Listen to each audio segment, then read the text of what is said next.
दोस्तों, आपने अपने जीवन में महाभारत युद्ध एक न एक बार टीवी या किसी और माध्यम से तो जरूर देखा होगा। पांडवों और कौरवों के बीच 18 दिन तक चलने वाले इस युद्ध के नायक के रूप में हमें भगवान श्री कृष्ण नजर आते हैं। परंतु क्या आपके मन में कभी ये सवाल आया कि आखिर भगवान श्री कृष्ण, जो कि पल भर में इस युद्ध को समाप्त कर सकते थे, उन्होंने इस युद्ध में हिस्सा क्यों नहीं लिया?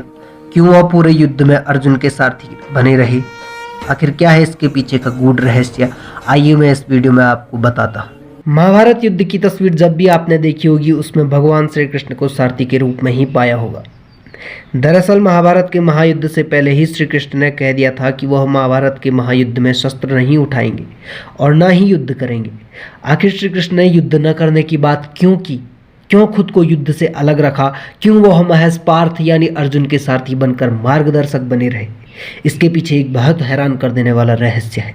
दोस्तों, उसको जानने से पहले अगर आप चैनल पर नए हो तो चैनल को सब्सक्राइब करके वीडियो को लाइक करें और श्री कृष्ण के भक्त कमेंट में जय श्री कृष्ण जरूर लिखें। महाभारत युद्ध के इस रहस्य को जानने से पहले भगवान श्री कृष्ण और अर्जुन के पूर्व जन्म को जानना होगा। पौराणिक कथाओं के अनुसार भगवान श्री कृष्ण पूर्व जन्म में नारायण थे और अर्जुन नर थे, जिन्होंने बद्रिकाश्रम यानी बद्रीनाथ में नर और नारायण पर्वत पर तपस्या की थी। नारायण और नर दोनों ही भगवान विष्णु के अंश से उत्पन्न हुए थे। उस समय सूर्य भगवान के एक असुर भक्त दंबोदभव ने सूर्यदेव की तपस्या करके उनसे 1000 कवच का वरदान मांग लिया था। इस कवच के साथ यह भी शर्त थी कि 1000 साल तपस्या के बाद ही कोई इस कवच को तोड़ सकता था और जो भी इसे तोड़ता वह स्वयं भी मर जाता। इस वरदान को पाकर दंबोदभव अपने आप को अमर मान बैठा था और देवताओं और मनुष्यों पर अत्याचार कर रहा था। नर और नारायण को दंबोदभव ने युद्ध के लिए ललकारा।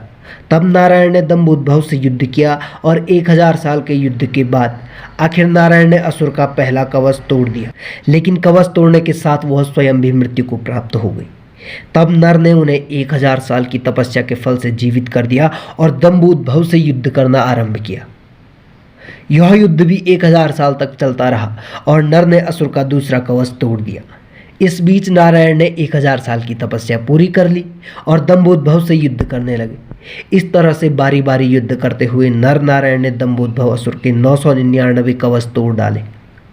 जब अंतिम कवच रह गया तब वह असुर सूर्यदेव के पीछे जाकर छुप गया। सूर्यदेव ने अपनी शरण में आई भक्त को नर नारायण से बचा लिया, लेकिन खुद को नर नारायण के शाप से नहीं बचा पाए। नर नारायण ने सूर्यदेव से कहा कि आपका यह भक्त द्वापर में आपके अंश से उत्पन्न होगा और तब आपको अपने पुत्र की मृत्यु का शोक भोगना पड़ेगा।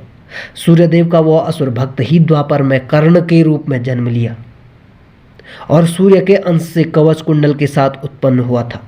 नर ने 1000 वर्ष की तपस्या पूरी कर ली थी और दंबोदभव से अंतिम युद्ध करने की उनकी बारी थी। इसलिए नारायण ने अर्जुन से कहा था कि यह महाभारत का युद्ध तुम्हारा युद्ध है, तुम्हें ही यह युद्ध लड़ना होगा। इस युद्ध में मैं मार्गदर्शक ही हो सकता हूँ। इस युद्ध को जीतकर तुम्हें कीर्ति की प्राप्ति होगी और धरती का सुख प्राप्त होगा। तुम अपना युद्ध नहीं लड़ोगे तो मैं भी तुम्हारी मदद नहीं कर पाऊंगा, क्योंकि कर्ण का वध तो केवल अर्जुन ही कर सकते थे, क्योंकि सूर्य के वरदान के कारण दंबोदभव को वही मार सकता था जिसने 1000 साल की तपस्या की हो, और कर्ण अगर जीवित रह जाता तो महाभारत युद्ध पांडव नहीं जीत पाते। इसलिए श्री कृष्ण ने अर्जुन को युद्ध के लिए कहा और स्वयं पार्थ के सारथी बने रहे। दोस्तों, मिलते हैं अगली वीडियो में एक ऐसी ही पौराणिक सच्ची घटनाओं के साथ।